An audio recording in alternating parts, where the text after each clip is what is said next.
Hello, ഞങ്ങൾ food വാങ്ങിക്കാൻ പോവാണ്.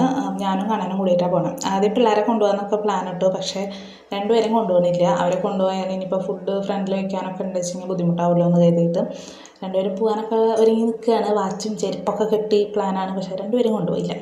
അപ്പോൾ ഞങ്ങൾ പോകേണ്ട അത്താണി സെലക്ട് നിന്ന് മന്തി വാങ്ങിക്കാൻ, ഒരു ബിരിയാണി വാങ്ങിക്കണം. അപ്പോൾ ബിരിയാണി വാങ്ങിക്കാനായിട്ട് അത്താണിയിൽ സുൽത്താൻ ബിരിയാണി എന്ന് പറഞ്ഞിട്ടൊരു ഫുഡ് സ്പോട്ട് ഉണ്ട്. അപ്പോൾ എന്നോട് അനശ്വരം എന്നെ പറഞ്ഞിട്ടുണ്ട് കേട്ടോ, അങ്ങനെ ചേച്ചി ഇങ്ങനെ കല്യാണ ബിരിയാണി കിട്ടും അവിടെ, ട്രൈ ചെയ്ത് നോക്കുന്നു. അപ്പോൾ ഉണ്ണിയും പറഞ്ഞിട്ടുണ്ട്. ഞാൻ ഇതുവരെ കഴിച്ചിട്ടൊന്നും ഉണ്ടായിരുന്നില്ല. അപ്പോൾ അവിടെ നിന്ന് ഞങ്ങളൊരു ബിരിയാണി വാങ്ങിച്ചു. അപ്പോൾ അവർ ബിരിയാണി ആക്കണ നേരം കൊണ്ട് ഞങ്ങൾ സെലക്റ്റിൽ പോയിട്ട് മന്തി ഒരു അൽഫാം മന്തി പറയാൻ നോക്കിയപ്പോൾ അവിടെയും അവർ ലേറ്റ് ആവുമെന്നാണ് പറഞ്ഞത്. പിന്നെ ഉണ്ണിക്കാണെങ്കിൽ സെലക്റ്റിലെ മന്തി തന്നെ കഴിക്കണമെന്ന് ഭയങ്കര ആഗ്രഹമായിരുന്നു. ഞങ്ങൾ അവിടുത്തെ മന്തി തന്നെ വാങ്ങിക്കുകയുള്ളൂ. അപ്പോൾ അങ്ങനെ ലേറ്റ് ആണെന്ന് പറഞ്ഞപ്പോൾ ഞങ്ങൾ കോലഴി ബിഗ് കേക്ക് ഹൗസിൽ വന്നിട്ടൊരു ചായ കുടിച്ചു.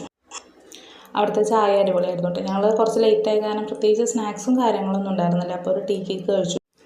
അത് കഴിഞ്ഞ് മന്തിയും കളക്ട് ചെയ്തിട്ട് ഞങ്ങൾ വീട്ടിലേക്ക് പോകുന്നു. വീട്ടിൽ വന്നിട്ട് എന്താ പറയുക, ഞങ്ങളെല്ലാവരും ഫുഡ് കഴിച്ചു. ആരും ഇരുന്ന് ഫുഡ് കഴിക്കട്ടെ. അമ്മണി മന്തി കഴിക്കുന്നത് തന്നെ മയണൈസിന് വേണ്ടിയിട്ടാണ്. ഈ സാധനം ഒരുപാട് കൊടുക്കാൻ പറ്റാത്ത കാരണം അവളോട് പറയുന്നത് ഇത് കഴിച്ചില്ലെങ്കിലും കുഴപ്പമില്ല, നമുക്ക് ഞങ്ങൾ ചോറ് തരാമെന്ന് പറയും. അപ്പോൾ ഇത്രയൊക്കെയുള്ള ഇന്നത്തെ വിശേഷം. അടുത്ത വീഡിയോ കാണാം.